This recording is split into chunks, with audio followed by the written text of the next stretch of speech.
روزے کی جو ٹائمنگز ہیں یعنی سحری اور افطاری کی، یہ بھی اکثر لوگ پوچھ رہے ہوتے ہیں کہ ہم نے اذان کو فالو کرنا ہے یا ٹائمنگ کو فالو کرنا ہے. بھائی آپ نے ٹائم کو فالو کرنا ہے. اذان جو ہے وہ سحری اور افطاری کے لیے نہیں دی جاتی، اذان دی جاتی ہے آج کے دور میں اس لیے کہ نماز کے لیے آپ کو انفارم کیا جائے.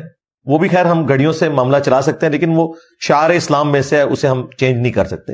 اس لیے اذانیں تو ساری کی اذانیں بھی 15 منٹ تک ہوتی رہتی ہیں اور لوگ اس دوران کھاتے پیتے رہتے ہیں. تو اس طرح تو روزہ نہیں ہوگا بھائی. اگر آپ کا ٹائم ٹیبل بتا رہا ہے کہ آج 5:10 پہ ختم سحری ہے تو بس آپ نے 5:09 پہ ہی کھانا پینا بند کر دینا ہے اپنے علاقے کے مطابق. اذان کا تو کوئی تعلق ہی نہیں ہے.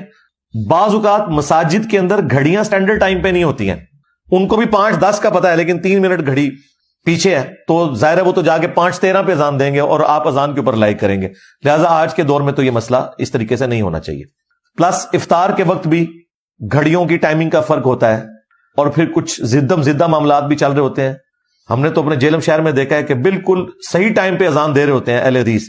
جیسے ہی رمضان شروع ہوتا ہے 5 منٹ پہلے اذان دینا شروع کر دیتے ہیں، جی بھی جلدی افطار کرنا ہے. بھائی وقت سے پہلے تو افطار نہیں کرنا. لہذا پہلا شرعی مسئلہ یہ ہے کہ آپ لوگوں کے پاس ٹائم ٹیبل بھی موجود ہے، گھڑی سٹینڈرڈ ٹائم ہونی چاہیے. ایپس ہیں تو ان کے ذریعے آپ دیکھ لیں، اس میں بھی جو کراچی یونیورسٹی والوں کی کیلکولیشن ہے ٹوائلٹس کے پوائنٹ آف ویو سے وہ بہترین ہے، اس کو آپ فالو کریں.